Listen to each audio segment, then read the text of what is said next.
एक ऐसा रहस्य जिसे सुलझाने में राज्य के सबसे बड़े दिग्गजों के पसीने छूट गए। एक बंद कमरा, एक जादुई गधा और 7 संदिग्ध। क्या एक छोटी सी लकड़ी की छड़ी और चोर का डर उसे सलाखों के पीछे पहुंचा पाएगा? नमस्ते दोस्तों, मैं हूं आपकी होस्ट और दोस्त पूर्वी। चलिए शुरू करते हैं आज की ये बेहद रोमांचक लोक कथा, चतुर दरबारी की बुद्धिमानी। प्राचीन काल की बात है। भारत के उत्तर में स्थित कौशाम्बी नाम का एक अत्यंत समृद्ध राज्य हुआ करता था। यहाँ के राजा महाराज वीरेंद्र प्रताप सिंह अपनी वीरता से ज्यादा अपने न्याय के लिए प्रसिद्ध थे।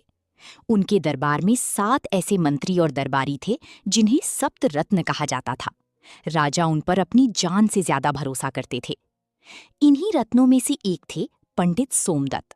सोमदत्त उम्र में सबसे छोटी थी, लेकिन उनकी तर्क शक्ति और बुद्धिमानी का लोहा खुद राजा भी मानते थे। राज्य में सब कुछ ठीक चल रहा था कि तभी एक ऐसी घटना घटी जिसने पूरे महल की नींव हिला दी। महाराज के पास पूर्वजों से मिली एक नीलमणि थी। ये कोई साधारण पत्थर नहीं था, बल्कि राज्य की सुख समृद्धि का प्रतीक माना जाता था। इसे महल की सबसे गुप्त कक्ष में रखा जाता था, जिसकी 7 चाबियां उन 7 दरबारियों के पास थीं। नियम ये था कि जब तक 7 चाबियां एक साथ नहीं लगती, वो भारी तिजोरी नहीं खुल सकती थी। एक सुबह जब राजा पूजा के लिए नीलमणि लेने पहुंचे, तो पूरे कक्ष में सन्नाटा पसरा था। तिजोरी खुली हुई थी और नीलमणि गायब थी। सबसे हैरान करने वाली बात ये थी कि कक्ष का मुख्य द्वार अंदर से बंद था और पहरेदार बाहर तैनात थे। इसका मतलब साफ था, चोरी बाहर से नहीं बल्कि अंदर से हुई थी। और शक की सुई उन 7 दरबारियों पर थी जिनके पास चाबियां थीं। राजा ने तुरंत आपातकालीन सभा बुलाई। 7 दरबारी सिर झुकाए खड़े थे। राजा का चेहरा गुस्से से लाल था। उन्होंने गरजते हुए कहा, नीलमणि का जाना केवल धन की हानि नहीं है, ये विश्वासघात है। आप 7 को ये अधिकार दिया गया था कि आप इसकी रक्षा करें, लेकिन आज आप में से ही कोई गद्दार निकला है। सभी दरबारियों ने अपनी बेगुनाही की कस्में खानी शुरू कर दी। कोई अपनी बच्चों की कसम खा रहा था तो कोई पूर्वजों की। लेकिन राजा का तर्क साफ था, चाबियां सिर्फ उनके पास थीं। तभी सोमदत्त आगे आए और बोले, महाराज, शोर मचाने से चोर नहीं पकड़ा जाएगा। चोर यही है और वो इस समय अपनी जीत पर मुस्कुरा रहा होगा। मुझे बस एक रात का समय दी, मैं कल सुबह तक नीलमणि और चोर दोनों आपके सामने पेश कर दूंगा।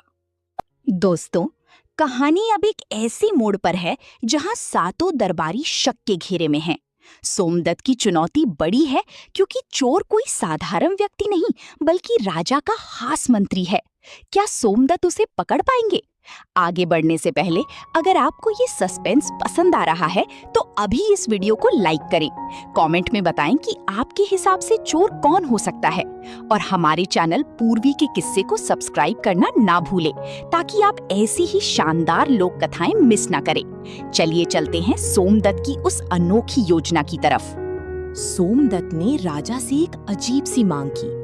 उन्होंने कहा, महाराज, मुझे कल सुबह के लिए 7 ऐसी लकड़ियां चाहिए जो बिल्कुल एक ही लंबाई की हों, लगभग 1-1 फुट की।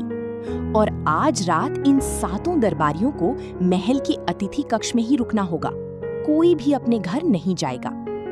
राजा ने आदेश मान लिया। रात का समय था। 7 दरबारी एक बड़े कमरे में कैद थे। सबके मन में डर था। सोमदत्त उस कमरे में दाखिल हुए और उनके हाथ में 7 लकड़ियां थीं। उन्होंने हर दरबारी को 1-1 लकड़ी थमा दी। सोमदत्त ने गंभीर होकर कहा, सज्जनों, ये कोई साधारण लकड़ियां नहीं हैं। ये महान हिमालय के सिद्ध साधु द्वारा दी गई मंत्र मुग्ध लकड़ियां हैं। इनकी खासियत ये है कि जो भी व्यक्ति चोर होगा, उसकी लकड़ी रात भर में जादुई तरीके से 2 इंच बढ़ जाएगी। जो निर्दोष है, उसकी लकड़ी वैसी की वैसी ही रहेगी। सोमदत्त ने आगे चेतावनी दी, कल सुबह महाराज खुद इन लकड़ियों को नापेंगे।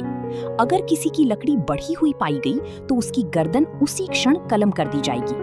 अब आप सब आराम करें। सोमदत्त वहां से चले गए। कमरे में सन्नाटा छा गया।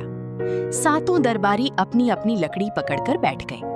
दिए की मध्यम रोशनी में सबके चेहरे डरावने लग रहे थे। 6 दरबारी तो शांति से सो गए, क्योंकि वे जानते थे कि वे निर्दोष हैं। लेकिन 7वां दरबारी, जिसका नाम विक्रम सिंह था, उसकी नींद उड़ चुकी थी। विक्रम सिंह ही असली चोर था। उसने सोचा, अगर कल सुबह मेरी लकड़ी 2 इंच बढ़ गई तो मेरा पकड़ा जाना तय है। सोमदत्त विद्वान है, उसकी बात गलत नहीं हो सकती। क्यों ना मैं समझदारी दिखाऊं। अंधेरे का फायदा उठाकर विक्रम सिंह ने अपनी म्यान से एक छोटा चाकू निकाला और अपनी लकड़ी को बड़े ही ध्यान से ठीक 2 इंच काट दिया। उसने मन ही मन सोचा, अब अगर ये रात भर में 2 इंच बढ़ भी गई तो सुबह ये बाकी सबके बराबर ही दिखेगी। मैं कितना बुद्धिमान हूँ। वो अपनी चतुराई पर खुश होकर सो गया। सुबह हुई, दरबार सजा। राजा अपने सिंहासन पर बैठे थे और जल्लाद अपनी तलवार के साथ तैयार था। सोमदत्त ने एक एक करके सभी दरबारियों को अपनी लकड़ियां पेश करने को कहा। पहले दरबारी की लकड़ी नापी गई, पूरी 12 इंच। दूसरे की भी 12 इंच। तीसरे, चौथे, 5वें और 6ठे की भी ठीक 12 इंच। अंत में बारी आई विक्रम सिंह की। जैसे ही उसने कांपते हाथों से अपनी लकड़ी सोमदत्त को दी, सोमदत्त की आंखों में एक चमक आ गई। उन्होंने जोर से चिल्लाकर कहा, महाराज, चोर पकड़ा गया। यही है वो गद्दार जिसने नीलमणि चुराई है। पूरा दरबार सन्न रह गया। राजा ने देखा कि विक्रम सिंह की लकड़ी बाकी सबकी लकड़ियों से ठीक 2 इंच छोटी थी।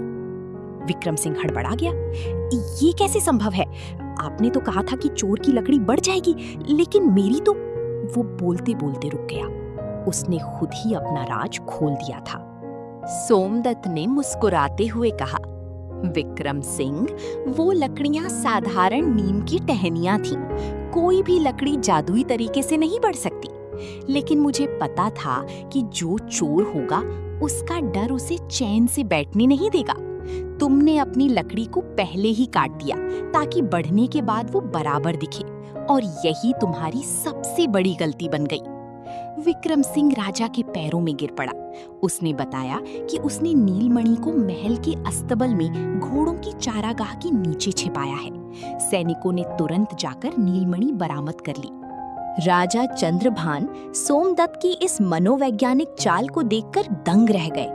उन्होंने विक्रम सिंह को उम्र कैद की सजा सुनाई और उसके पद से बर्खास्त कर दिया। पूरे दरबार में सोमदत्त के नाम के जयकारे लगने लगे। राजा ने सोमदत्त को सोने की मोहरों से लदी एक थाली भेंट की और उन्हें राज्य का महामात्य यानी प्रधानमंत्री नियुक्त किया। ये केवल एक चोरी का मामला नहीं था, बल्कि ये साबित करने का जरिया था कि सच को किसी जादू की जरूरत नहीं होती, वो अपने आप सामने आ जाता है। बस जरूरत होती है तो एक पारखी नजर और धैर्य की। उस दिन के बाद से कौशाम्बी में फिर कभी किसी ने चोरी करने की हिम्मत नहीं की। दोस्तों, इस प्राचीन लोक कथा से हमें बहुत बड़ी सीख मिलती है। पहली ये कि चोर की दाढ़ी में तिनका, यानी अपराधी चाहे कितना भी शातिर क्यों ना हो, उसका अपना डर और उसका विवेक उसे धोखा दे ही देता है। और दूसरी बात ये कि हर समस्या का समाधान शारीरिक बल से नहीं, बल्कि बुद्धि के सही इस्तेमाल से निकलता है। बुद्धिमानी वही है जो सामने वाले के दिमाग को पढ़ सके। आशा है कि आपको चतुर सोमदत्त और जादुई लकड़ी की ये कहानी पसंद आई होगी। अगर आपके पास भी कोई ऐसी समस्या है जिसका समाधान आपने बुद्धिमानी से निकाला हो, तो हमें कमेंट्स में जरूर बताएं। इस वीडियो को अपने दोस्तों और परिवार के साथ शेयर करें ताकि वे भी इस ज्ञानवर्धक कहानी का आनंद ले सकें। जाने से पहले चैनल को सब्सक्राइब करना ना भूलें। मैं आपकी दोस्त और होस्ट पूर्वी जल्द ही मिलूंगी एक और नई कहानी के साथ। तब तक सुनते रहिए पूर्वी के किस्से। धन्यवाद।